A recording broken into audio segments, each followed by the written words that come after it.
Welcome to the TowerCast Podcast, the towering podcast for the towering filmmaker. I am your host, Michael Delo, on the mic, ready to go.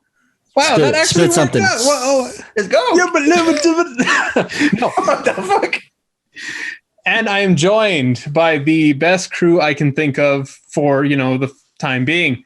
Our assistant, Carlos M. De La Torres. Wave. Man of many. What a wave. What a wave. Look at him. He's all like half trimmed up and prepped up. I feel like people are going to start actually thinking I'm a PA and they're going to call me like, hey, you want to come PA this set? Yeah. Hey, that's cool, man. It's like undercover boss, dude. It is. You should start always wearing a PA hat so that way what's going on everywhere. You should see me on sets that aren't mine, dude. I have to go sit somewhere in the way back because if I don't, I'm going to start telling people what to do, and it's not fair to whoever's directing that day. Yeah. But before we get into casual banter, I have to introduce co-host, assistant extraordinaire, actor extraordinaire, I should be saying, and licker of eyebrows, John Eric Castro, up to bat. What's going on, fellas? Look at him. Oh my God. And we have on the ones and twos, even though he's not able to be verbally on the one and the twos at the moment, we have Austin Young, our faithful producer and man keeping us recording. How's it going, Austin? That's wonderful, Austin. Thank you. And we cannot forget, he's not here on the mic, but we do have our executive producer helping us out, as always, Drew Mayer Oaks. Just want to give a quick shout out at the beginning of the episode. Drew. He is helping us out so much behind the scenes. Come back already. Welcome, guys. Another episode in our new series on breaking down the steps one by one in filmmaking. And today's episode, exciting. We just released our episode on kind of planning your story idea, getting those juices flowing for what do you want to write. And I think hopefully for people who were listening to that and trying to develop their own ideas, you have something going. I know all of us right now, we're at that point where, we have ideas going, we have ideas flowing, things written down. And now we're at the point of actually writing it and researching and trying to really solidify the story before we go anywhere else. I think all of us, we knew that story and writing your script couldn't be just one episode because there's so much that you have to actually plan before you start putting ink on paper, No, what are you talking about research? Okay, so to kind of backtrack it, I mentioned a little bit the last episode we had. See, when I hear research, I'm thinking like, has anybody done this? That's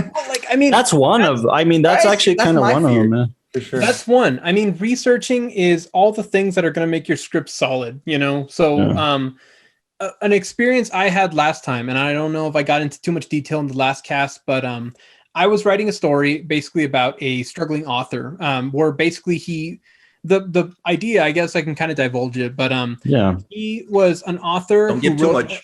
Well, he wrote a critically acclaimed book, and then he didn't do anything else after that, and has basically been stuck in this writer's block. A lot of people are anticipating his next work.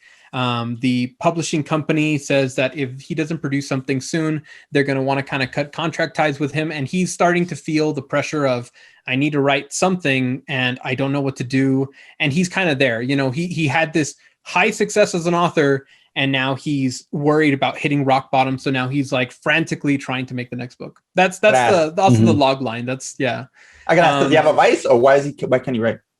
The biggest thing is that, well, if you want to know, he wrote off the success of the first book and just thought that would kind of carry him the rest of life. And then he didn't do anything with it afterward. So basically there was never a plan for a second book, but now that he's kind of hitting rock bottom, it's almost like everybody around him made him feel like you've made it and that's it. And that's it. And he kind of you buy into that. So you buy into that. Yeah.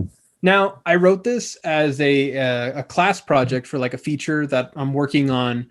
And the biggest critique I got from my screenwriting professor, and it really broke me down, but it made me consider a big flaw in the story, is that he says, I know what you're going for and I can see the kind of twists and turns that are going in the story, but that's not how the writing world works. That's not how companies acquire like authors, and that's not how an author would be pitched. And that like the story itself, this kind of idea of a character peaking and then starting to go down and trying to scramble to find a solution before he hits rock bottom, like that story's solid. But the logistics to make your story believable, that's something that needs to be researched and understood.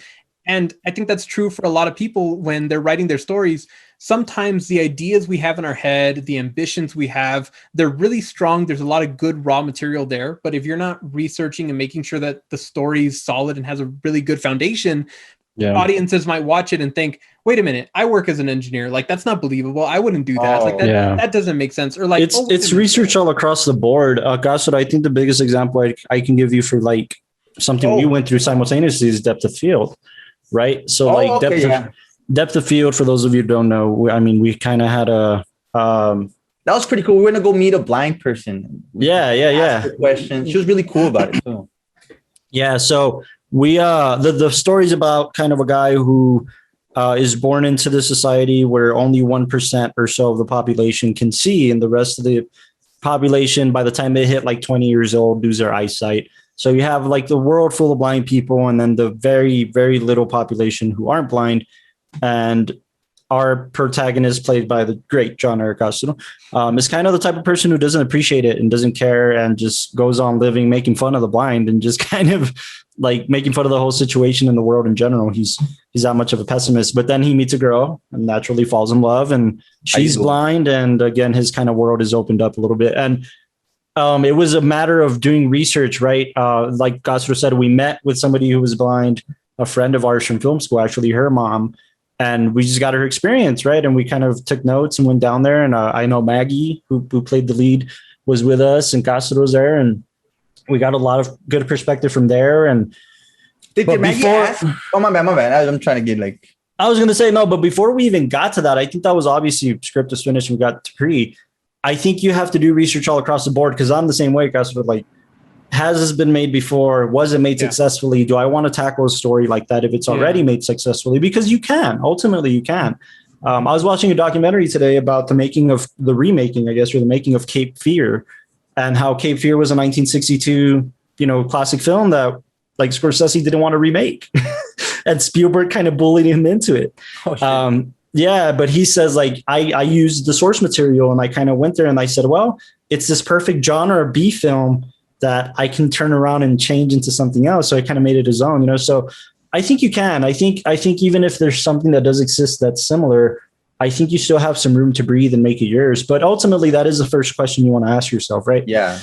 And then you go into, well, if I'm going to make this thing about blind people, I have to do the research. I mean, like, I wrote a script with long voiceover monologues, and Castro had to perform these. So in these long over monologues, I kind of do give, unfortunately, sadly, shamefully, I do give a lot of exposition in these monologues, which is, I don't know, I love it when I see it, but I don't like it when I do it, if that makes any sense, as a writer. So, but because I hate like exposition, like just like free falling exposition in a voiceover. But in that exposition, I had to describe kind of the science behind it. So I had to research the science behind it extensively. And stuff like that, I think when your audience feels like there's some level of reality, I think it really helps people connect with it. I think that's why people have enjoyed like the Nolan films so much, because the fact that there's even a smidgen of like science and all that kind of stuff behind it makes you not only like feel like, oh, okay, well, their struggles and all that are real, and it's a real emotional story. It's intimidating. It's intimidating. It makes you feel like that world's real, and it kind of breathes extra life. And when you start having logical kind of cracks, and even if they're small, if people start noticing them, it starts destroying your world. That then it doesn't feel like a real world. It feels like somebody else's make believe, and not a good one. And that's something that it's important to kind of consider in whatever you're diving into. And I think that's why I admire writers who are world builders, because I don't consider myself a world builder in the slightest. In depth of field, I had to kind of be a little bit of a world builder, because you're recreating a world, or you're creating a world that exists, but not really, right. You're kind of recreating the earth as you know it. So I admire people who can do that on large scales. I mean, the tokens and the what's her name? Oh yeah. J.K. Rowling, the J.K. Rowling's, the tokens, the what's this guy's name? Ernest Cline, who did Ready Player One. I admire people like that, man, because I can't do that. Yeah. I'm gonna dumb this down a little bit. The way I understand it is like with Gravity. They got a lot of criticism that didn't get a lot of research. That's why I don't know if you on YouTube you've seen that what is it where they analyze, like people from space that have gone to space. Mhm. Yeah. They criticize the hell out of that movie. It was like, why? Because you have people like, and that's the thing with scales like that. You have people like, I think Cuarón, if I'm being honest, Cuarón didn't care. The Cuarón was trying to tell an intimate story in space. That's literally his whole goal with Gravity. But that's what we're talking about right now. Like, that's what I'm saying. Like Cuarón was doing that, but then you have guys like Chris Nolan, and he turns around and does stuff like Interstellar, right? And Interstellar, he had the leading scientists in. Oh shit! He had him like as his advisor. See, that's what you mean. Yeah. Him and his brother, because Nolan's brother wrote the script, right? So like they had like the leading scientist in that specific type of science, like metaphysics or whatever, to help them like really like iron out the science and what they found out with the black holes and all this stuff, right? So there, I mean, I don't know. There's no wrong answer, right? But that's what we're talking about with Gravity. Those little cracks, those little things, be kind of like. Well, here's the thing. There's also this fine line that is good to think about your script as. Not everything needs to be realistic. I mean, we're making stories. We're not trying to like. Whoa! Backtrack. My bad, Delo. Backtrack a little bit. What do you mean? Not everything has to be realistic. I agree with that statement. I do, but say your thing, Delo. Say your thing. Yeah, go for it. Okay. I was gonna say with like realistic. I mean, if you look at like the Avengers films, like the heroes that just put on a metal suit and then they can fly into the air. Like, I mean, for sure, that's not realistic, but it's believable to an extent that we can like there's enough fundamental premise laid down so that way when a story's built onto that, there's certain elements that make sense. Like take it this way. Oh, for sure. We've seen Iron Man. I mean, this is just a random example, but we've seen like Iron Man and him laying down the premise of like the first films. He built a suit and then the suit had certain abilities, but it also had certain limitations. And then later on, he would have people that would exploit those, and he had to improve the suit and exploit those and improve the suit, whatever have you. And then we get to like the conclusion where he has this ultimate micro bot suit or whatever. But because they're always laying down this solid foundation of like where his character's at and what his character's abilities are, then we can understand what are his flaws, what are the challenges. We can understand the tensions that might come when something's going to happen that is going to put him into peril because we know the foundations of his world. It's believable to that extent. You could either believe it or you can't, right? But I mean, some of the most popular franchises that were actually good franchises and good stories were born out of that. I mean, Star Wars, right? Yeah. Star Wars is not in any way, shape, or form necessarily realistic, though it's based on some real science and it's based on mythology and it's based on that type of thing. But they laid down a foundation that once everybody is understands like the ground rules, you could say of that world. Okay, that's better. Then things make sense. But then let me put it to you this way. And again, disagree with me if you do. But you're not trying to. Unless you're making a documentary, you're trying to tell a story that it doesn't have to be. I mean, in my opinion, it doesn't have to be credible in the logistics. It has to be credible in the storytelling approach. Okay. Yeah. Well, that's why I use the term believable. It's that idea that it makes sense why something else would happen, and it's not like a Deus Ex Machina, like some random thing happens and it solves the problems. Like everything is. That's what happens in Ex Machina. I mean, even Ex Machina, people love the storytelling structure of Ex Machina. I mean, the Deus Ex Machina, this is a storytelling like device where basically I think it translates to hand of God, if I'm not mistaken. And it's this idea that whenever you have a story where there's a problem, but then some random act of God, you could say, kind of comes down and then solves everything. That's a Deus Ex Machina. And I'm that guy at the theater, by the way. And Sandra hates this, but she laughs every time I bring it up. Like, I'm that guy that's like, well, that's convenient. I'm that guy. Me too. So I mean, it just depends. It depends on the story you're trying to tell. Like, it's a storytelling mode. I mean, we're not critiquing that. I mean, and I'd love to preface this conversation by saying, like, in my personal opinion, before you even get to whatever you're trying to research, I would say that's secondary to you finishing the first draft of the script. Personally, honestly. Okay, so would you say that I mean, we kind of went over. I just want to make sure that we're kind of connecting the dots that we started with. So the first thing we were trying to recommend to people, if you're starting out, if you have your own practice, of course, go off and be a delatora. But if you're starting out, outlining can serve you a lot as far as like developing the scene. What is it called? Plot points. Seeing what's going to go next. Seeing how the story's kind of flowing. From there. Carlos, are you saying that it's just kind of going straight into the first draft and then researching, or do you think I think it's because I think you do the story first? I think it depends on the researching. Obviously, if you get an idea and you're like us or like myself, you get the idea and you're like, well, I wonder if there's ever been a movie that has existed in that regard. Yeah.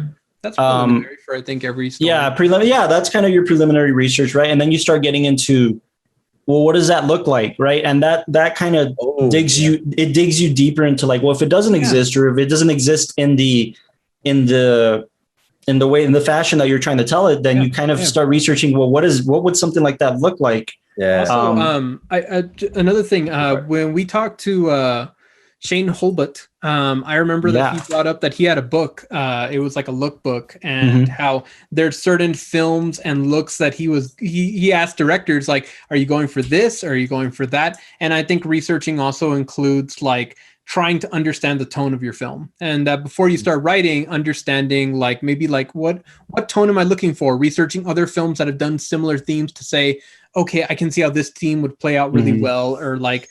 I know when I was talking to Carlos about that story I just mentioned about the writer, when he started reading it, he's like, no, you got to look at things like Birdman, and you gave me a few other recommendations for films, things that fit within that realm. So then when you're writing, you kind of understand what a feeling it should be. And by the way, I recommend, and I hope like this has kind of happened to me, or I wish this would happen to me more often, when I recommend a list of films to watch for your story, I try to make it as different a list as possible so that you can see it across all genres, all storytelling technique styles, so that you don't think I'm trying to make you tell a story like, Iñárritu would. That's not the point. The point is to show you how this looks across a comedy, across a drama, across a sci-fi. And then you can kind of be like, oh, well, how do I want to tell this story, right? So that's always my intention, is to share a library of films where, like, I don't know, I try to at least give like 3 to 5 films, depending on what we're talking about, just so that the writer can feel like, okay, I don't want to do that. I don't want to do that. I kind of want to do that, but in a different way. Like that way you have your options. Because I think understanding tone's important. Because I mean, you could break down a story like Sarah went to the store with her dog. Sarah lost her dog. Sarah finds kidnappers of dog, beats up kidnappers, and then rescues her dog. And in that, you could put so many different genres on it. In other words, John Wick. Yeah, I know that story. Basically, I'm down for that story. But you could put so many different genres. It could be a comedy. It could be a horror, I guess. Maybe like what is it called? Little Red Riding Hood situation. It could be an action straight off. It can have so many different like tones to it.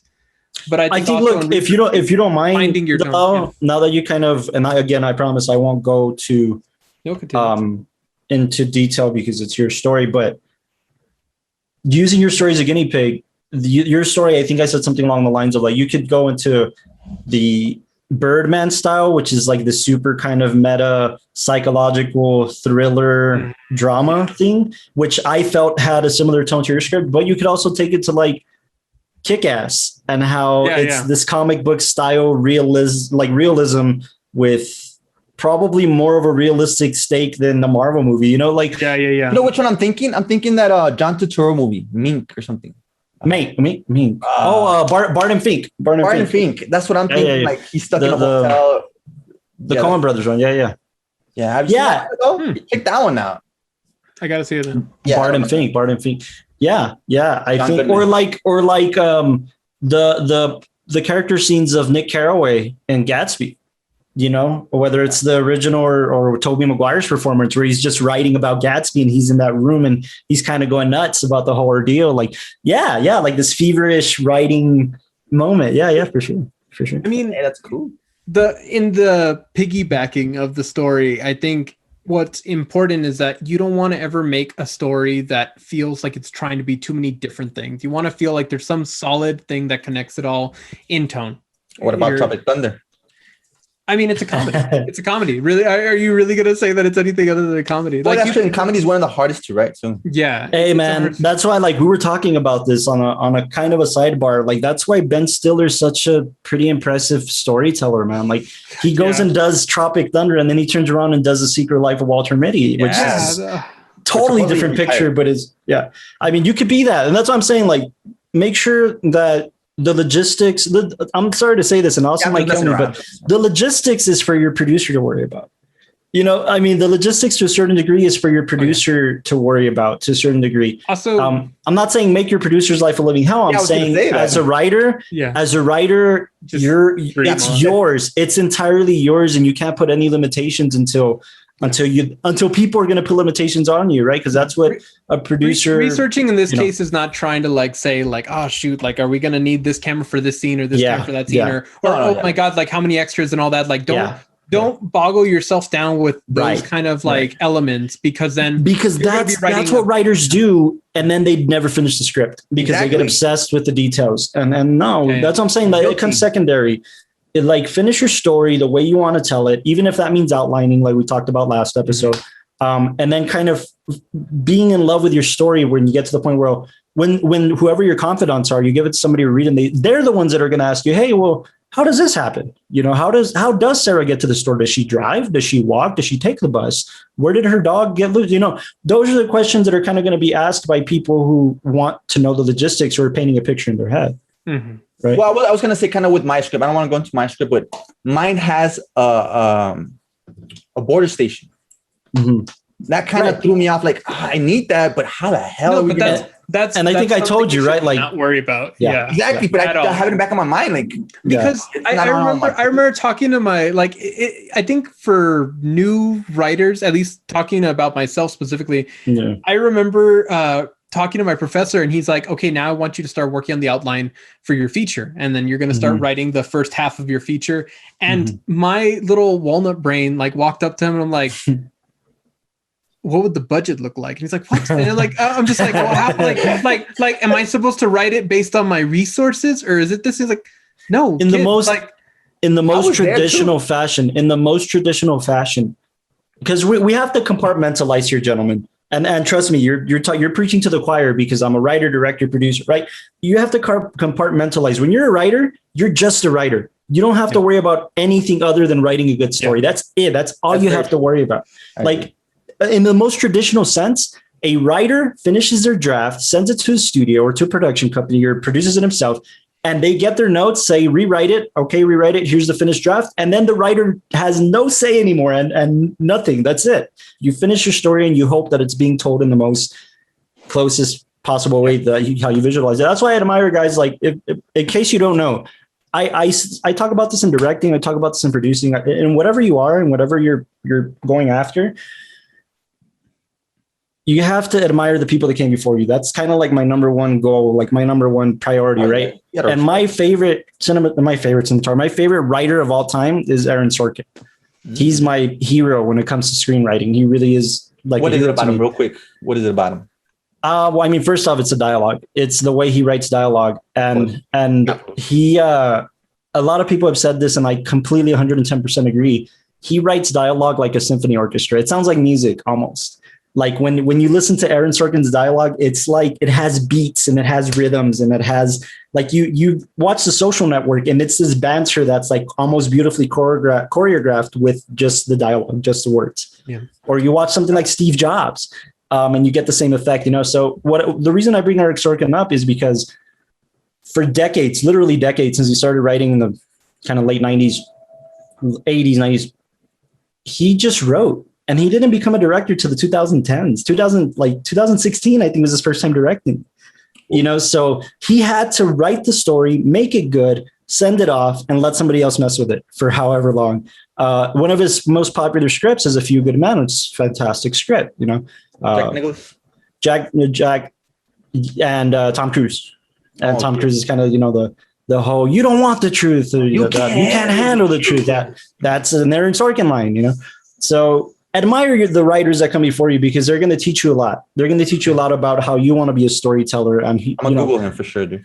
Yeah. When I wrote my first screenplay, I will say this, like for Sun City Lights, I wrote voiceovers and I wrote Breaking the Fourth Wall and I wrote tracking shots because I honored Scorsese and I wanted to be a storyteller like Scorsese, right? So then you come to find like admiring other storytellers, other writers, directors, they're only going to mold your style so that you know what you're secure in.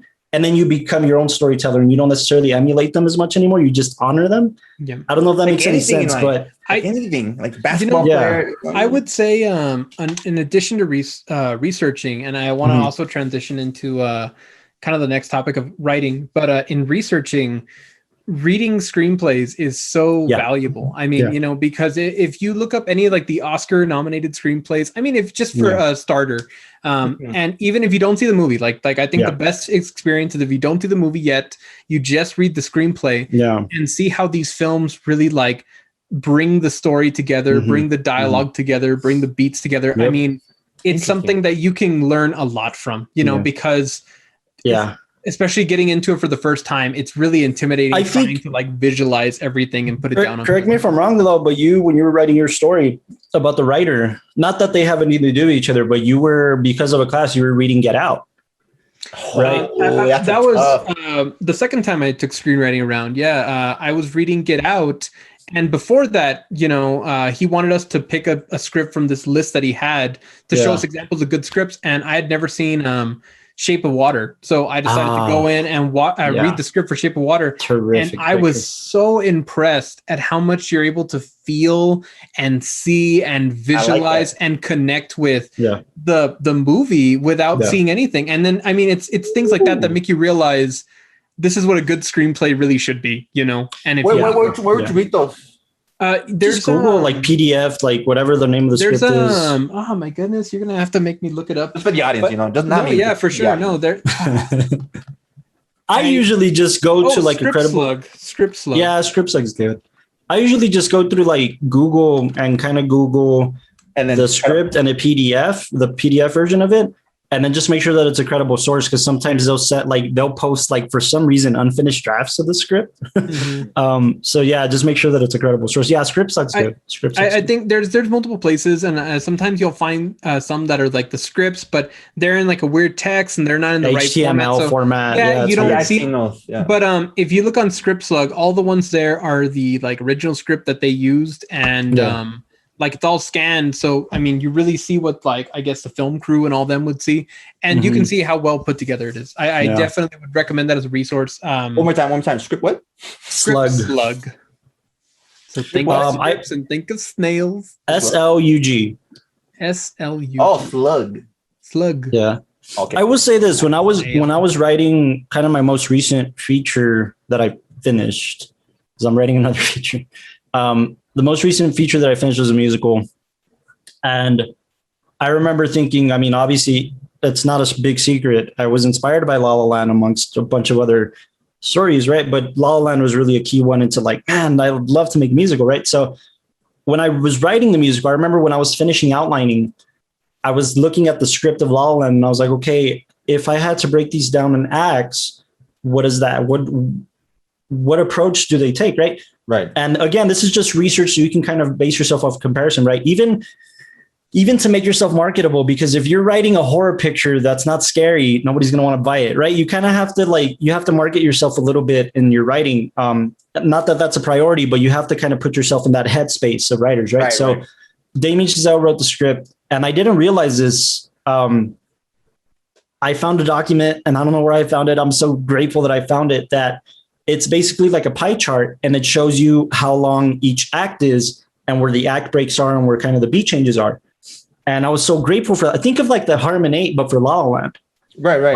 But when I saw this, I realized, and I started researching other musicals, and I realized that with musicals, for some odd reason, the first act is the longest, then the second act is kind of medium, and the third act is the shortest.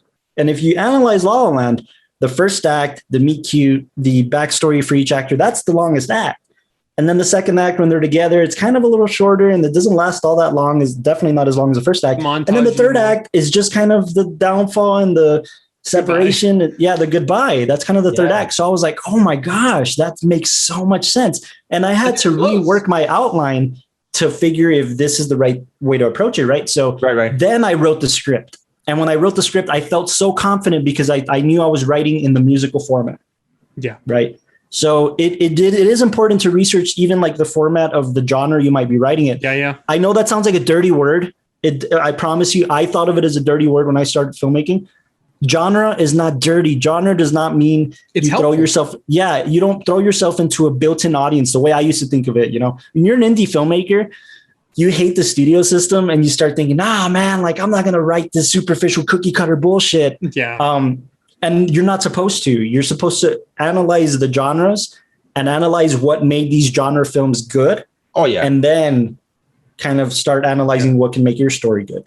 So it's like, not a dirty word. Going back into like, if there's films that you feel are really like helping you get inspired for writing your own film, looking at their scripts, looking how they kind of like organize things and put beats in things. If it's a comedy, the way that jokes were placed in the script and understanding all that, it's going to be really helpful when you start writing your own, because then you're going to be like, okay, after so many, like, I guess kind of like back and forth lines of dialogue, I see how they incorporate punchlines, or like in a drama, I see how they smoothly transition into monologues. I see how they smoothly, or how they write the description for a jump scare, you know, like all that kind of stuff. Even just really, like, I'm telling you, like, even in the musical headspace, things as simple that I had to research, just how long do I have to indicate in the script the song is going to be? You know, do I write the whole song? No. Do I write what the song is about? No. Do I write? Yeah, you kind of do. You kind of write the song carries this emotion and carries this feeling and takes place here, here, and here with these characters. And that's it. It's this and much where it ends off, so that way the next scene can continue. Yeah, exactly. I mean, it's a scene in and of itself, but it's not. I mean, there's dialogue intermittently in it, but it's half a page of a script each song. In reality, everybody knows, and we should have mentioned this in the writing process. Typically, the rule for screenwriters, at least for film screenwriters, TV is a little different. So I won't get into TV too much, but in film, the rule is a minute per page, right? Typically, it's a minute per page. Whatever is on the page should take a minute of screen time. And oddly enough, when you test this out, you write a 15-page short film script, you read it in 15 minutes. Typically, it does translate into how long your film is going to be. Good to know. That's pretty cool. So with my script for the musical, it's 130-ish pages, but I have to know in my brain that the songs are going to be 4 minutes a piece or whatever, right? 3 minutes a piece, which is going to extend. So that kind of helps you balance out your script too, right? So a lot to research for sure. Well, I think we're going to start transitioning into kind of getting into the little itty bitty nitty grits of writing, and now we're going to jump from your outline and transferring that over to, you know, pen on paper. One thing you said, and that's important to kind of keep in mind, is the page numbers. I know that it seems like kind of fun fact detail, like, oh wow, like I guess page number transition into minutes, but that can also be really helpful when you're trying to determine if you're dragging things out too long. Correct me if I'm mistaken, but at least the way they showed me is if things are dragging too long, or if you're in the right sweet spot, meaning if you're doing the first act, but your first act is taking 80 pages, something's wrong. Something's fundamentally not there, where you're obviously describing too much and you're not balancing it well enough for a single film, you know? No, yeah. I mean, if we're talking about features, a good indication, first of all, I don't recommend you pay attention to pages until you finish your first draft. That's when you're going to determine something's dragging, something's, you know, longer or shorter, or when you're finishing, like the law says, when you're finishing up an act and you kind of want to get a feel for the pacing. Yeah. But I would pay attention to page numbers kind of towards the end of whatever your process is. If your process is, I finish a first act, get notes on it, then continue, or I finish the whole screenplay, get notes on it, then rewrite. Well, that's kind of my approach. Yeah. But I feel like The Irishman had an 80-page first act. No, listen, when it comes to... just real quick. There's breaking things down. There's writing. Like right now we're at the writing process. This is the beginning. So I'd say if there's anything you want to encapsulate as far as the tips for the beginning. Yes, and that's what I was going to say. Like we'll talk about right after you finish things to focus in on. Because let's back it up to writing a short film. Yeah. Okay. So you just started. Yeah. No matter how long. How do I put this? no matter how long your short film is, whether it's 3 minutes or it's 30, we've said this before on the podcast, I think, 3-act structure, right? The 3-act structure, you're still going to have to marry that into whatever length of your screenplay is. So when you're telling a story in 15 minutes and 15 pages, I don't know, personally, the way I started out, the way it happened for me is I started writing without any indication of how long I wanted my short to be. I just knew I wanted it to be a short film. Mm-hmm. So you kind of know, okay, short film format. I know it can't go on too long. I know it can't be, necessarily too short. What am I going to do with that? Right. What does that tell me? Short film. That's the number short film for the audience. And I've heard different things, but for the most part, people say, and you start losing people after 10 minutes. So 8 to 10, typically. Okay. Which is why I had to start transitioning out of short films, because I was making 30, 35-minute short films, and then you start losing your audience. Yeah. So anywhere between 8 and 10, from what I've heard, is the sweet spot for shorts. That's kind of where you want to stay at. If you go into 15, there better be a good excuse. That's the way I've heard it, right? Yeah. Me too. 15 is probably your max. Weird kind of gray area where you're starting to hit like, I want to say, to me, I'm 20, 50 minute area. Well, yeah. I was gonna rant, but yeah. Oh no, no. What is it? Yeah. No, it's like with me, it's like if it's a really good story and it's shot cool, like beautiful, why not 15? Like I know you're thinking like. It comes down to? Are like 8 it comes 10. down to pacing and balance, because a story can feel very good, very fluid, but you really got to try to test out that balance. And that's something that I know we're going to get into. Okay. We're going to get into the next episode. And just so you guys have the reminder, we're going to talk about revising in the next one. Yeah. So we're extending it on. But right now in writing, some of the little tools like counting pages, some of the little tools, I want to kind of talk about like scene beats. There's things that you can kind of incorporate to help you get a sense of balance, get a sense of pacing, because you can have a dialogue that feels like it drowns on too long.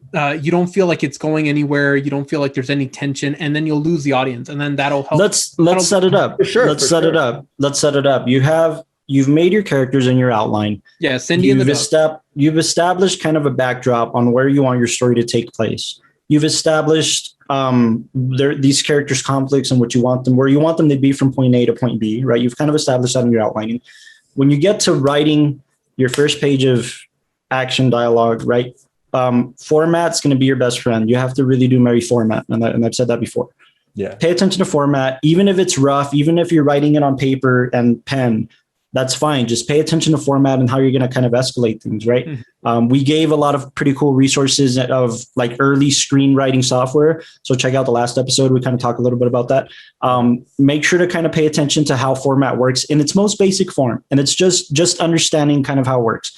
Interiors, exteriors, days, nights, action, character, dialogue. Boom. Quick additional resource. If you're not going or doing any type of like, I guess generalized course on it. Sometimes courses are helpful for people. It was helpful for me, and I think most of us for understanding the basics. But the Screenwriter's Bible, I know is super helpful for anybody who's just getting into it. It'll kind of break down a lot more into like, I know that's the thing. If you look up Screenwriter Bible, it sounds a little pretentious, honestly. But no. I mean, if you're just getting into it because you're new and all that, it'll break down examples of all the different elements in like script writing, as well as like beats, act structures, and exercises to help you out.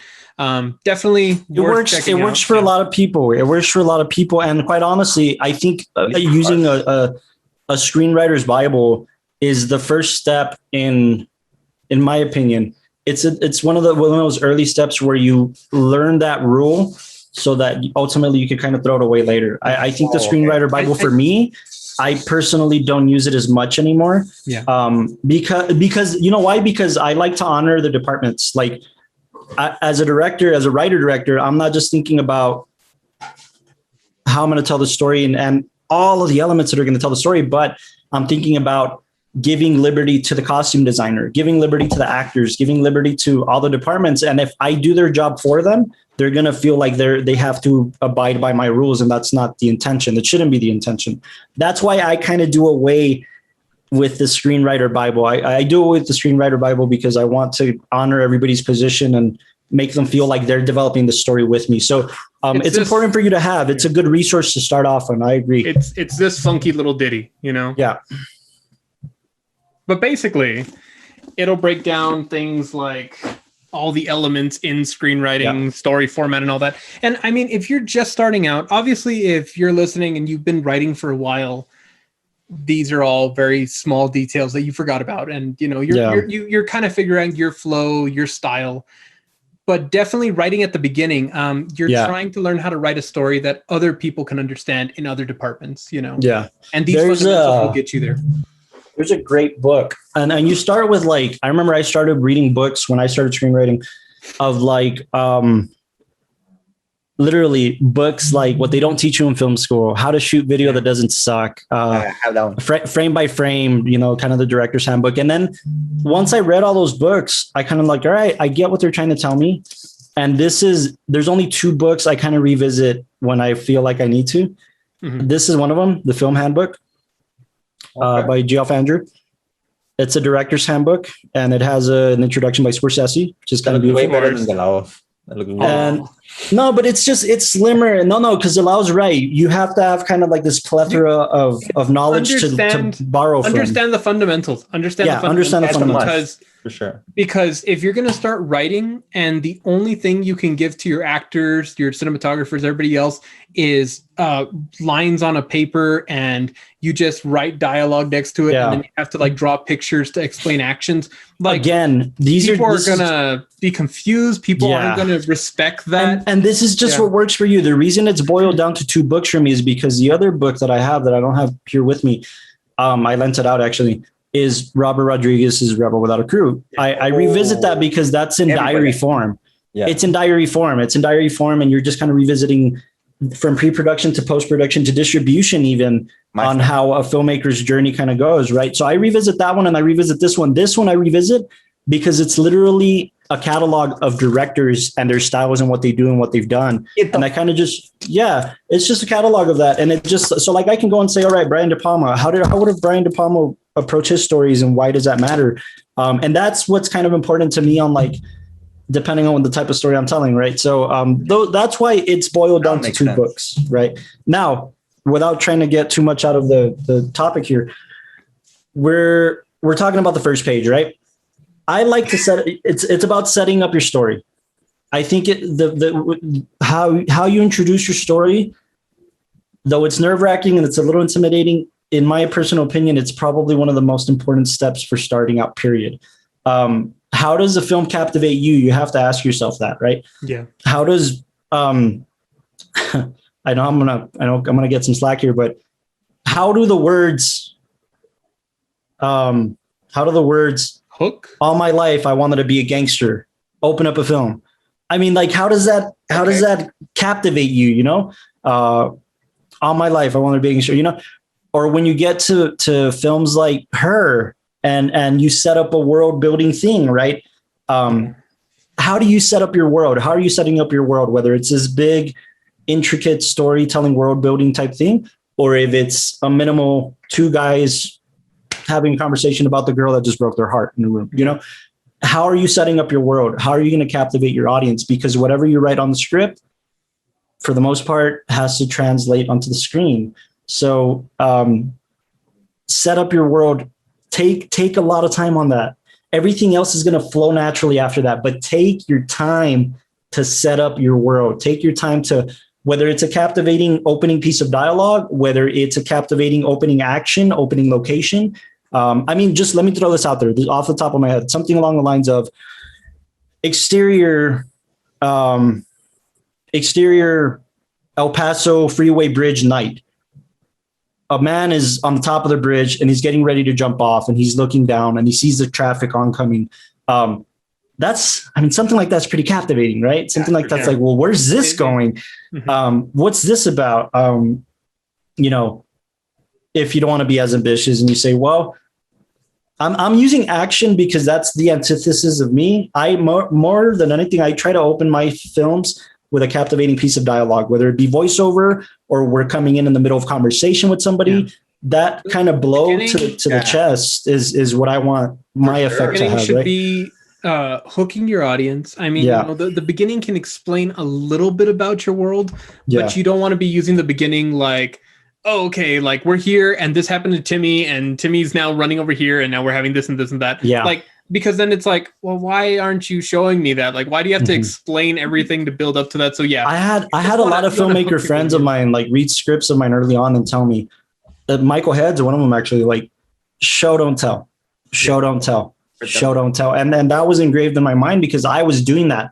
I was like explaining everything, and that's not necessarily how it should be. I mean, You use it the works exact for word. Star Wars, but don't do it all the No, time. you use the exact word about hook. It has to be the hook, the kind of the opening hook. And even then, when you start setting up a world in a formulaic way, that's why rom-coms sell. And because they have a built-in formula. You know, you have a rom-com that's unoriginal because it opens with a city skyline and people walking across the street and the girl telling her girlfriend about how she's never going to date a guy again. And then next day she meets a guy. Those are formulaic. Yeah. That does exist. I'm not saying that doesn't exist, but be careful about how you set up your world, because if you use the typical setting up world handbook, it can be formulaic. We've all seen Sex in the City, man. We get it. We get it. Yeah. No, exactly. There's a reason why that stuff works. There's an audience for it, and there's a market for it. Yeah, the very beginning, I think also something you can do and incorporate is trying to write a small opening, what is it called, scene that also explains maybe like the central theme subtly. That's kind of going to be reflecting. A lot of people also like to write openings that are going to be mirrored at the very end and have some kind of impact and punch. Yeah. And those can be so satisfying and really fun to play with. And that, in a way, can also help you kind of get creative and inspired to think, I don't really know how to open up the film, but maybe I can think of a cool little parallel that'll help me get started. Something that's going to really help me get into the flow of things. For Batman Begins, was that like one of those? Did it start with Joker stealing the bank, or how did that one start? That Was it straight into the bank robbery? Yeah, it was straight into the bank robbery. Straight But into if the you bank noticed, if you want to like look at it from like a metaphorical kind of theme thing, it was a bunch of clowns all going in, backstabbing each other, and you never knew who was the like top villain. Like it was, and that was what was happening throughout the film. It was all these different crimes going on, and what a way to point the finger to. What a way to set up the world, right? I think. love Look, it. I think for beginning writers, and I still do this to a certain degree. Giving yourself a challenge or using writing exercises, again, they're not taboo, guys. They're actually good to kickstart the imagination. Kickstart the imagination. In Boston with the khakis. No, but to kickstart the imagination, it's good for you to have these writing exercises. And one of the biggest ones I'll always be grateful for is one of our professors in college, Steve Lama. Shout out to Steve. He made us do this writing exercise in class called the Mobius strip, right? If you don't know what a Mobius strip is, I always think of like that cartoon we'd always see as kids where there's like a horse and it spins around a light and it just repeats itself. It starts in the beginning and the ending is kind of the same place. And that's kind of like what the Mobius is. For you hip kids, it's a GIF. But no, that's true. It's basically it's where the start and the beginning, or the start and the end are the same. Yeah. So it just loops around itself. That loop, that Mobius, right? So I use that for There's Still Time, kind of one of my favorite projects that I've done.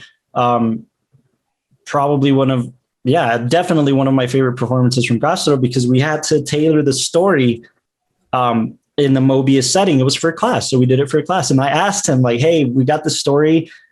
Can I use it for the film class? Yeah, of course, no problem, right? So we did it. And it's literally about a guy. We start out and see his daily routine. We don't see him ever leave the four walls that he's around. And he's always indoors. And then we get a kind of a series of flashbacks of who he's remembering, who he wants to speak to. He always has a phone in his hand. And he always kind of repeats his routine. Like I said, he wakes up, he eats. He always has the phone in his hand. He's looking at pictures. He's listening to records. He's playing video games. And all of these kind of kickstart memories and flashbacks. And he always wants to speak to these people who are in this flashback. So we start out with his routine, we end with his routine, and then there's kind of a reveal where the reason he's by himself, the reason why he doesn't go outdoors is because there was we pull out from the four walls and we all open on this. It's a really cool setting where we got to shoot at. This is a cool location. in kind of the Fort Bliss, Montana area,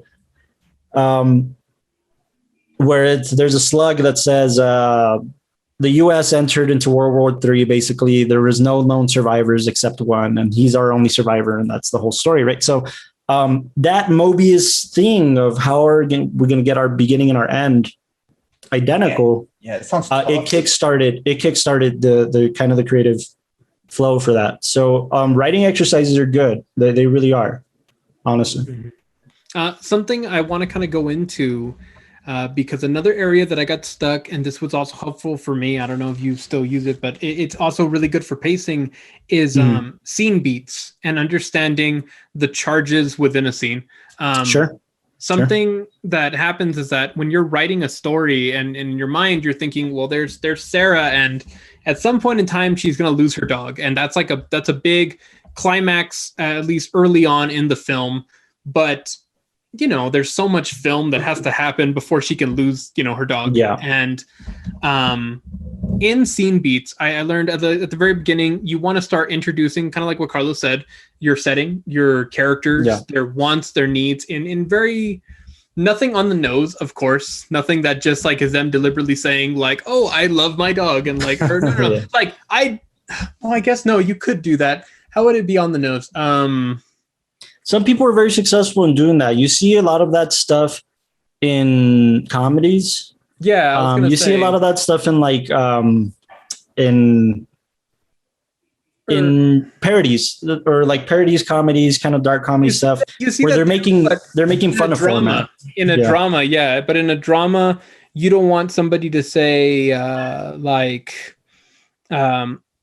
oh, I'm so mad at my father. Because of him, I can never do anything. And now he's the one I have to defeat if I want to ever be happy, or something along those lines. You want to by the way, also in my opinion, you want to experiment as a writer. You feel free, encourage yourself to experiment, encourage your friends, and have your friends encourage you to experiment with genres. It's so important to know how to write a drama, how to write a comedy, how to write a horror, because you might never write one in your life again, but at least you have that indication that this isn't for me. I feel like this is kind of more my story. Personally, I like writing drama, comedies, dramedies type of deal, because I feel like a good drama has everything in it.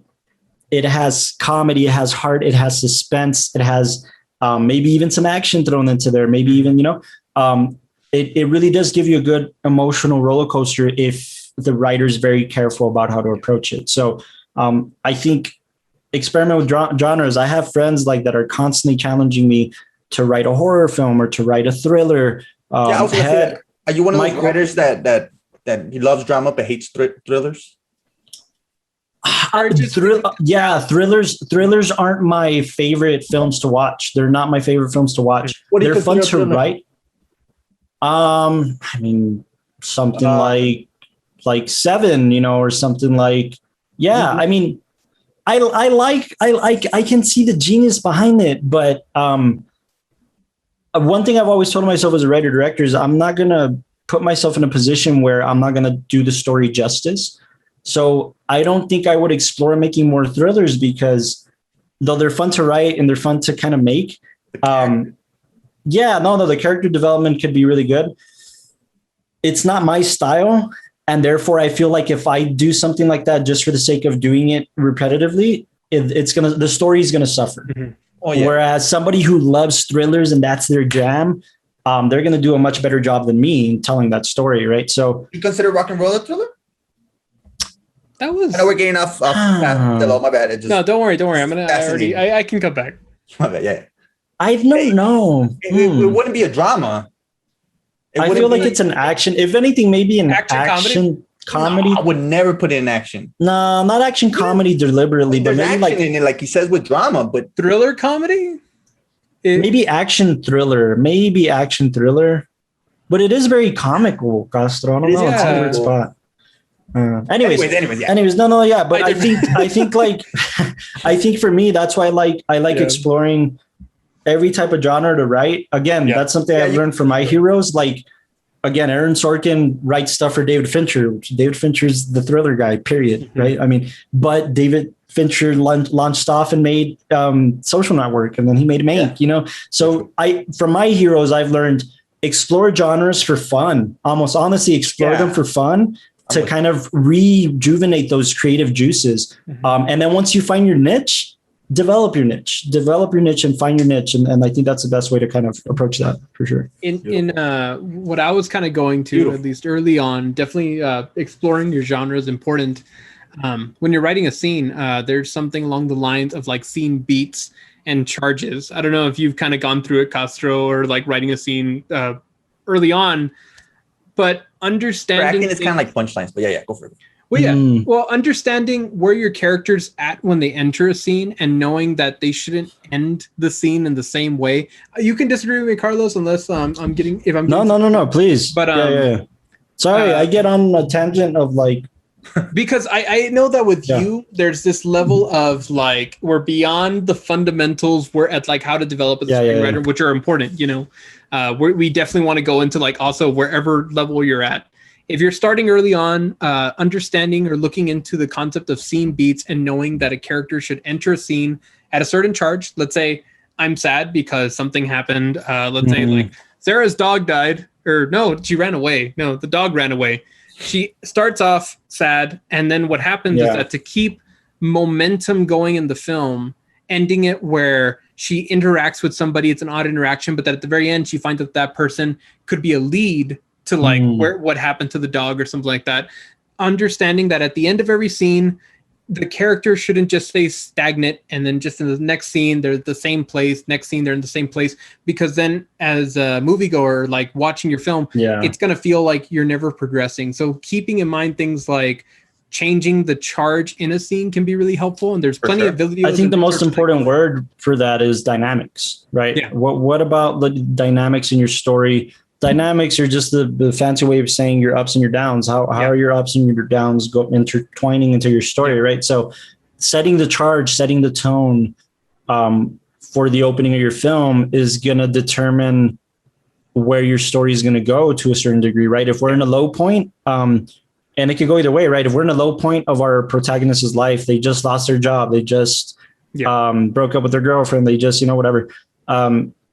It's going to set us up for that's either going to get better or it's going to get worse, or it might get worse before it gets better, right? So again, dynamics. If we start off in a high point, I just got a raise and I just got my dream job and I just got my new car and I bought my wife a house, whatever, right? It's going to set us up for when he gets fired the next day, right? It's going to set us up for those dynamics, those highs and lows. So definitely giving your story a place to I like to call it the jump off point, right? Get your character ready in their catapult, and wherever we start off, and it's either the catapult's going to be pointed down or it's going to be pointed up, right? And that's the jump off point for your character, for your story. I just know that was something for me when I started writing scenes. It was like, well, how do I make this flow? Like, what do I need to do that's not on the nose with the plot, but is definitely going to push it forward?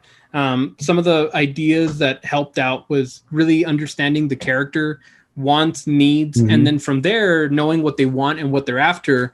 How do you incorporate things like obstacles being in the way in every scene? The character's always going to want something, and other characters are always going to want to either want something else, or they're going to act as an obstacle, and it's always going to be this little back and forth. And having those elements kind of figured out when you're writing the scene, I think will help for flow or help for dynamics. Do you guys feel like the writer has to be really self-aware? And take that however you want, like self-aware as a writer, self-aware as a character builder, self-aware as a storyteller. Like I feel like a writer has to be self-aware to empathize with the characters. First of all, right? You have to be really self-aware about the story you're telling and what you're writing and who you're getting into, because it's going to determine your early stages as a writer. Like it's going to determine your onset kind of style before you even have a style. Like you become self-aware of what you want the story to be and where you want these characters to go, and where you want the story to start and finish. So I think writers have to be a little self-aware about what they want. Now, do you think, I remember Villa talking about this, that every scene or every act or something has to have a villain, or what was it? A killer. What was it? Killer, right? I don't know the way he described it. I think it's something along the lines of like an act killer, like a scene killer, basically a point to transition into the next scene. Like what's gonna either bring up the mood, bring down the mood in your scene, so that you can successfully, almost naturally transition into the next scene. Oh, okay. Yeah. And the reason I say it's important to be self-aware is because a lot of writers treat one scene like one movie. Honestly, I swear I've seen this happen. One scene is one short film and you get all of the dynamics of the ups and downs in one scene. Yeah. Other writers are also editors, like actual editors of their films. So they think in terms of sequences. Okay, scenes 1 through 5 is sequence 1. And, that's all taking place in one location and it's kind of one big scene. A lot of writers think in terms of sequences. Like if it's scene 1 through 5, where we're going to develop the dynamics, where it starts out slow, but it's not till scene 3,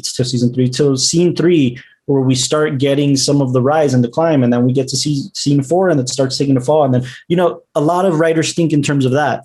And typically what I've seen those writers do, the sequence writers, start to transition to being the act writers. Like you start thinking in terms of acts instead of scenes. So I say explore that a little bit, explore writing just a single scene. And that might give you a kickoff point to write a single short, right? So Carlos, question for you. And this is what I was trying to get to with the beats and scene charges and all that.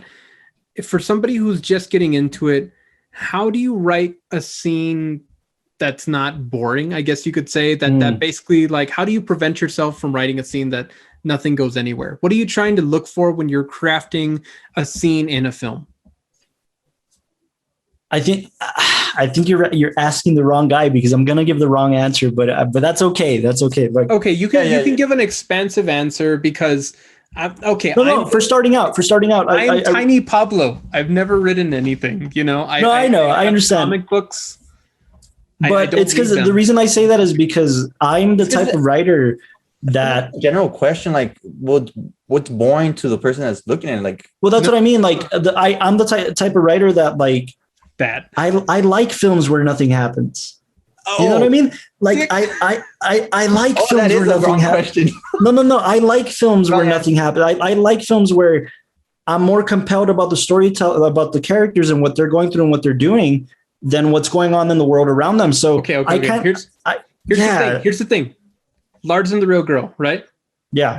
There's he goes virtually nothing going on in the world. Yeah. Right? There's virtually nothing going on. But okay, for I guess, should I set up the scene? Should I set the scene, what happens? Yeah.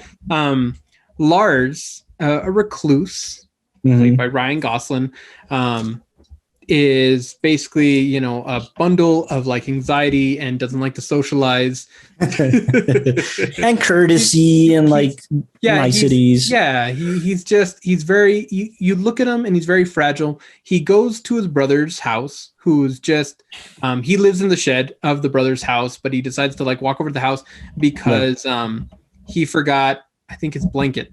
He lent it to the wife because the wife came over and it's cold outside, and then he went back to go get the blanket. The wife says, "Oh, well, can you come in for dinner?" And he says, "No, I'm busy. I gotta keep trying to invite him in and all that." And then he's like, "But do you have my blanket?" She says he's my husband, he's gonna go get it for you. And then the guy comes out and he's like, "Oh, what does he need?" "Oh, he needs a blanket."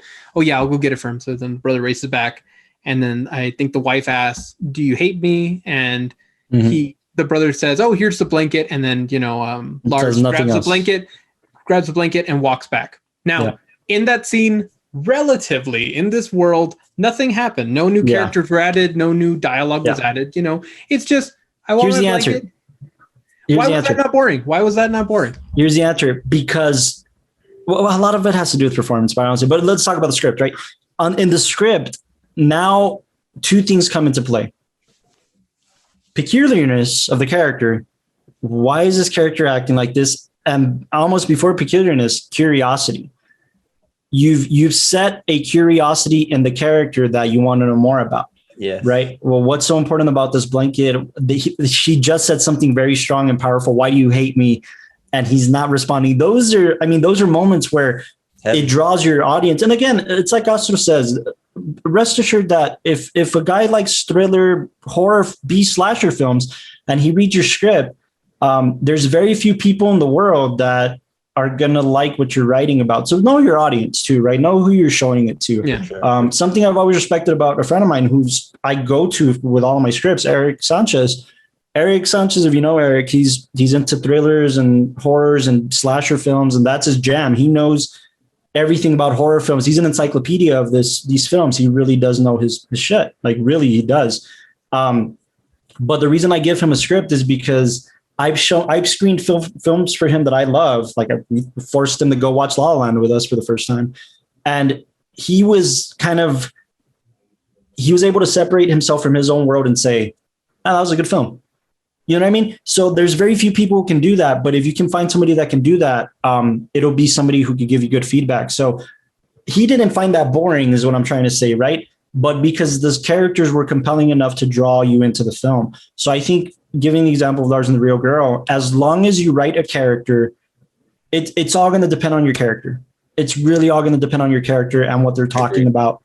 Let me put it to you this way. You could go into a room.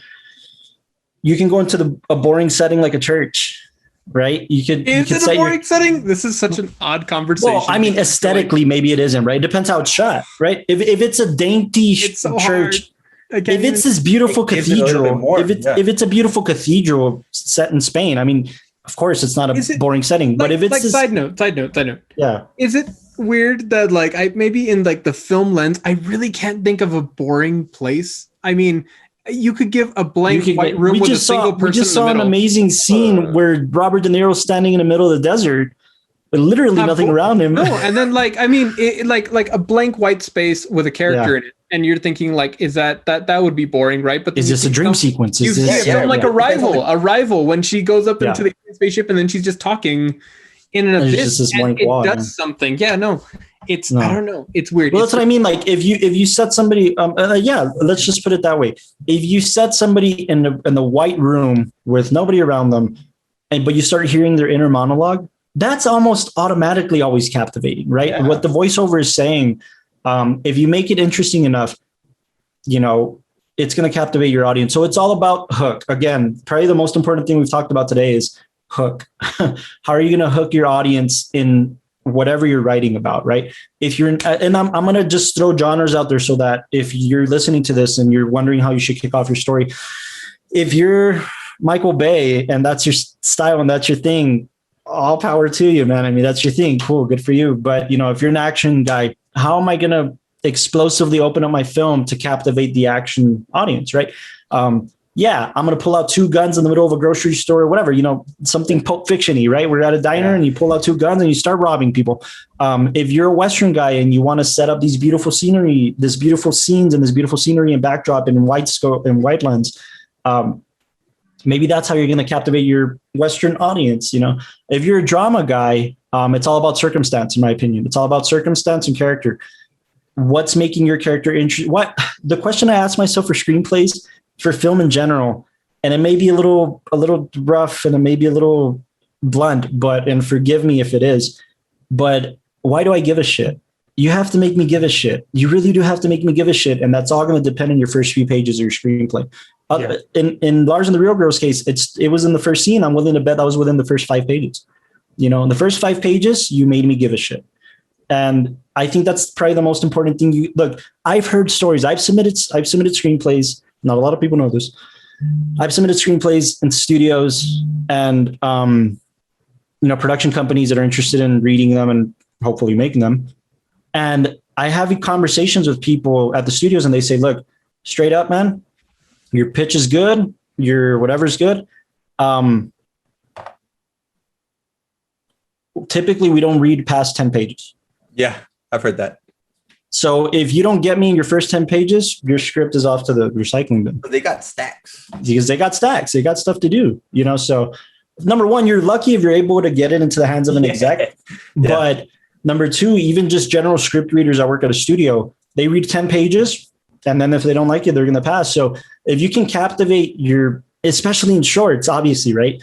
10 pages in a feature is half a page in a short. So if you can captivate your audience, your reader in the first half page, the first full page, you got something going. You got a good kick starting point. That's a good tip for the audience, man. It's like you got to, those first 5 pages are your first, your best.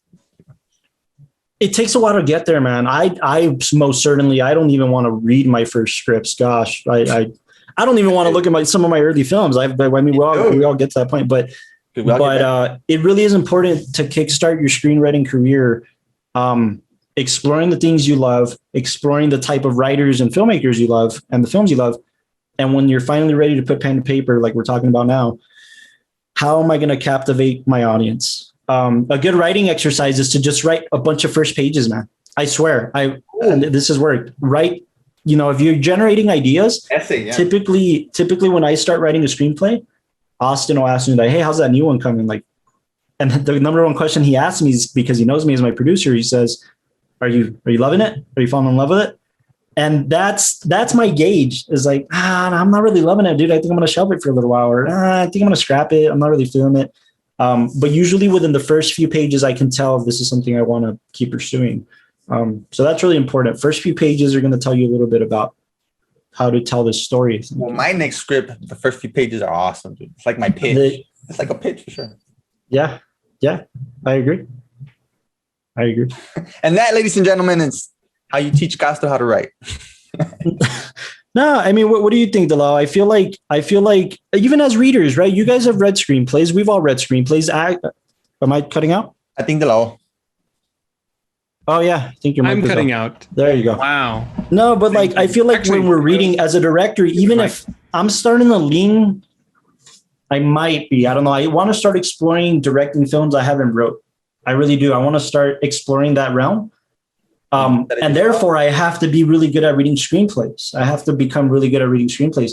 As a cinematographer, the screenplay, to a certain degree, I don't know, it's your Bible. You do go back for reference a lot. You want to make sure that you're reading something that the emotions and all that were well thought out, because that's basically the raw material that's going to be like, okay, when shooting this, what emotional tension is there? How is the character feeling? How can we emphasize that? Translate that the lens. Into the lens. That's why, I went into the whole charges and all that, but you want to understand where the character's coming in from at the beginning of the scene, how they're feeling at the end, and how that's going to be translating visually later on.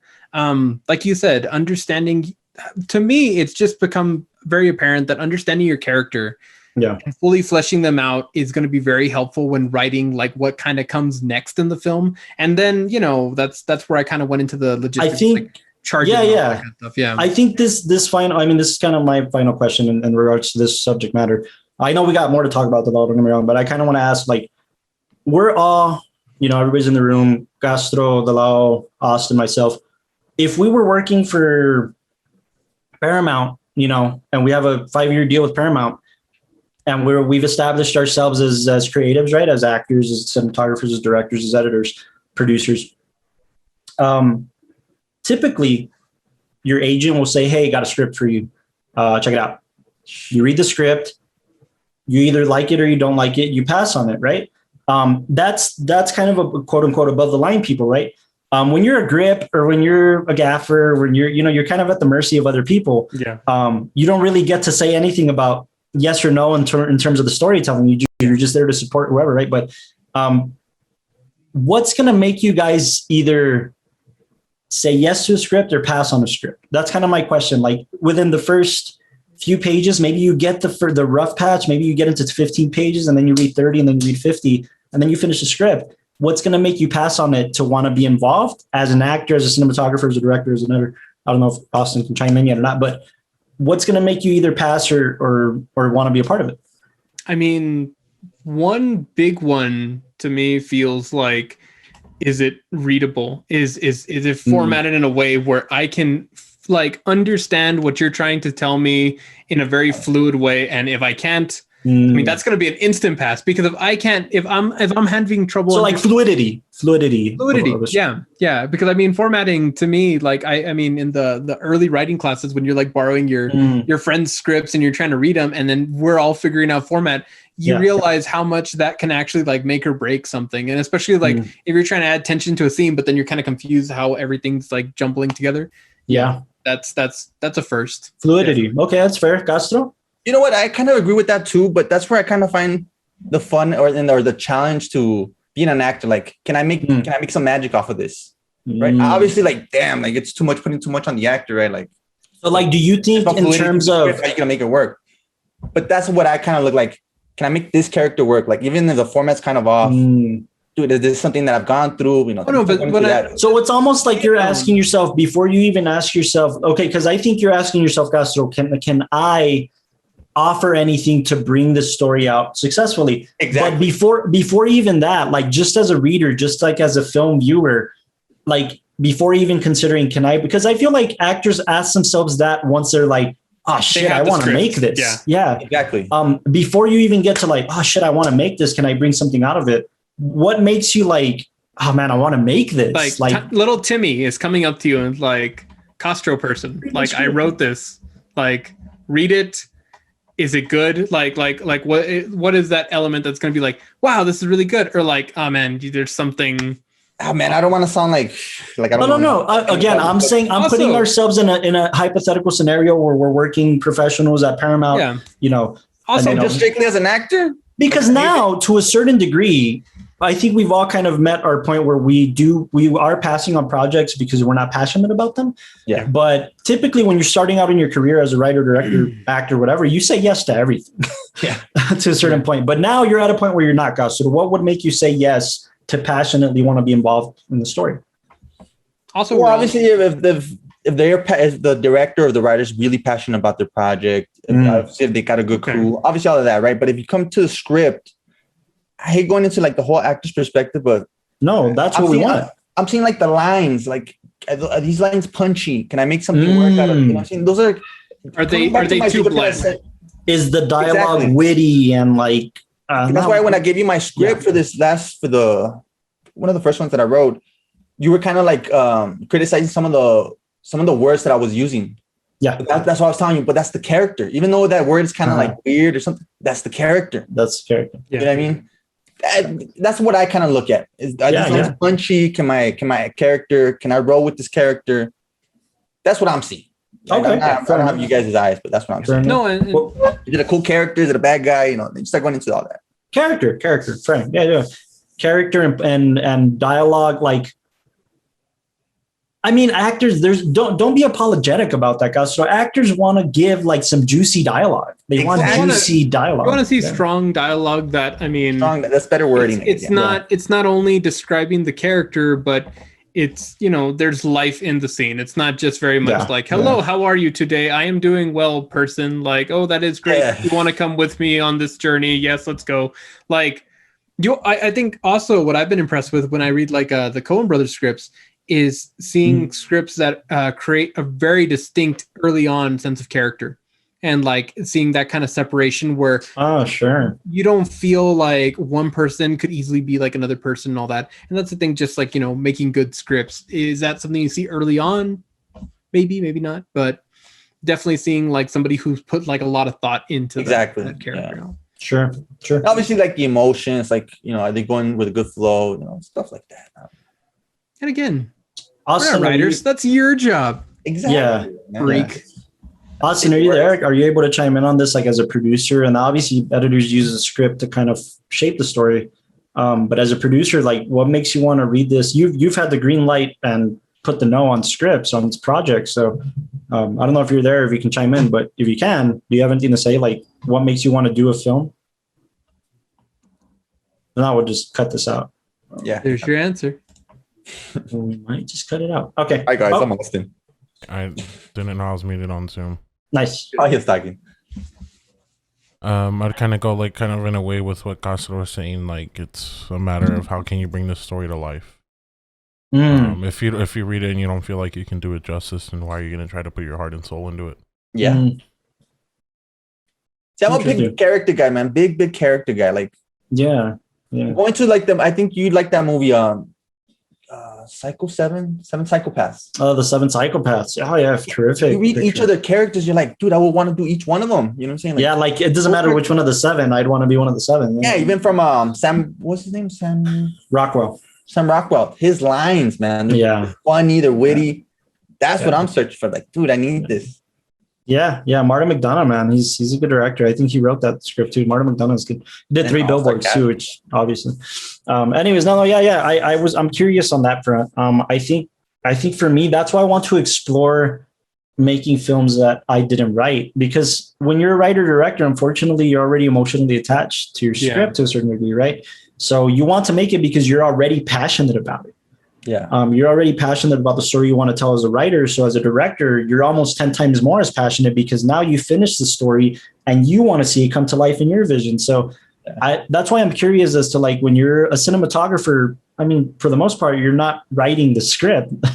As an actor, for the most part, you're not writing the script. As a cinematographer, I will say I definitely want to see enough thought put into the environment where it shows me that I can play with that kind of tone visually. Sure. Because if they're writing a lot, like let's say on the characters and expressions, but there's not a whole lot given towards what's around them or how can we play with visual elements, then it becomes really challenging, because then I feel like there's not a distinct sense of where they want to go with it. And it is refreshing to say, I have more leeway in play, but then does it excite you to see an even playing ground where you can kind of create the world? Yeah, I wanna see definitely like the genre come out in the script. I wanna see what the tone is, and if I can't start feeling a tone, then I'm going. There's gonna be too many cooks in the kitchen, you know, or it's gonna be the director feeling like this is one tone, the DP feeling like this is another tone. And then that can be ironed out, but then it's a conversation that's going to be had later on instead of it being in the script and we can figure it out now. Like, we all know this is a drama. We all know this is a comedy. Now you go figure out your departments and I can start storyboarding. The director can start getting ready with the actors' tone. I want to see that there's a clear idea of like where the story's trying to go. Like that they're not just trying to say, well, we're a horror, but we're also comedy, but we're also drama, but we're also like fun and action. And it's exciting to feel like you can play with all these genres, but do understand your audience. I guess like you were saying at the beginning, do understand where the story's going to go, what you're trying to really do with it. And I feel like with the conversation, it's so challenging, and that's why we keep breaking up story into so many different like episodes, because there's no right answer, and we've emphasized that on this podcast. It's just a matter of like doing things industry standard in terms of format and structure, but at that point you get to play with it however you want. That's the beauty of being a creative. I have friends that have followed a system that they kind of just want to impress their friends with their movies. Yeah. You know, they want to make their friends laugh, or they want to make their friends cringe or whatever. Hey man, guys like Kevin Smith have made a career on that. They made films for their friends and they ended up being successful because it connected with a broader audience. So there's no wrong answer. I mean, you're going to want to be a writer. If you're passionate about it, I'd say definitely start going and start writing. I mean, there's definitely a lot of like tips and tricks to help you kind of get past like the writer's block, or to understand scenes and all that kind of stuff. And maybe I was getting boggled down in like the actual details of it, but just beginning writing, even if things start turning out bad, even if you feel like at a certain point you need to shelve the script and start, playing around with other ideas until you can kind of revisit that'll kind of get you into a flow. That'll kind of get you into the motions of things. I think the planning and outlining of a script, if it's a short story or if it's a feature-length film, will help you get from scene to scene and get you to the next place you want to be. But actually just writing it down, starting to go at it, I think will just kind of help you grow as a writer. Absolutely. And in regards to writing, again, I feel like this conversation is just to get you to write your first draft. Yeah. I think it's a perfect kind of transition point for us to mention, like, we're going to be talking about revising next time. Right now, we want you all to focus on like, try to explore how to write your first draft. And that could be, again, your 1, 5, 10, 15 pages of a short film. Jump in the pool, damn it. It's going to teach you a lot, man. It's going to teach you a lot about yourself as a writer, and how you have to develop yourself into being unapologetically you. And I know it sounds cheesy, but there's nobody can write a story the way you can write a story, and you should be proud of that. And you shouldn't be apologetic or shameful of that. You should be proud of the fact that you want to tell a story the way you want to tell it. That's a big thing. When you finish your first draft, you're obviously going to want to show it to your confidants. I don't know a writer personally. I don't know a writer that keeps things to themselves. Because at the end of the day, even if on a professional level, you're going to turn this into your manager, to your agent, to the studio, you're going to get notes on it, whether you like it or not. Exactly. Even from your creative team, your cinematographer is going to say, hey, man, I know you wrote in the script that you want this to be a shot from above, and we kind of crane into it, but it'll probably be better if we track into it for this A, B, and C, So also, you're going to get, creative filmmaking is the most creative, collaborative creative art form that exists. It really is. It's collaborative, and it has to be. So make sure to pick your confidants wisely. That's the kind of the last note I'll say before we get into transitioning for the next episode. But make sure you choose your confidants wisely, and they don't have to be filmmakers. They really don't. Sure, get a couple of filmmaker buddies of yours that you trust to revise your stuff or to help you get a feel for the storytelling aspect, but give it to your girlfriend, give it to your wife, give it to your buddy who is an engineer, give it to somebody who doesn't know filmmaking and can separate themselves from that aspect so that they can just tell you what a general audience member is going to think. Exactly. Yeah. Hello. I mean, I to kind of recap on everything, I think it's like a Mobius turning it back. How we started. No, I like to do a little recap with the things as so with everything. I think having an outline will definitely kind of get you help started. Doing some fundamental research on understanding your genre, making sure that it doesn't have to be realistic, but it has to be believable, that it doesn't have these cracks that people will be like, well, that doesn't make sense, this doesn't make sense. Looking at other films that have done similar things to what you're doing, reading scripts from people that you admire or from movies that you appreciate, and understanding what they did. I mean, I think that's indispensable. And then when you're writing, there's, I think, just way too much that you can actually focus on details and tips and tricks that everybody gives. But for sure, when you start off, you want to hook people. I mean, you can't just assume that everybody's just going to go, and because your story is the best that we haven't seen, that people are going to want to stay. You got to find a way to hook your people with a line, with visuals, with something that's going to make them want to kind of inquire, well, what happens after this? That was really interesting. So keep a hook in mind, keep audience in mind. At least from us, writing dialogue from Castro, writing theme, and I mean, really understanding your tone from me, and for Carlos, just writing a good film. Is that your advice for the day?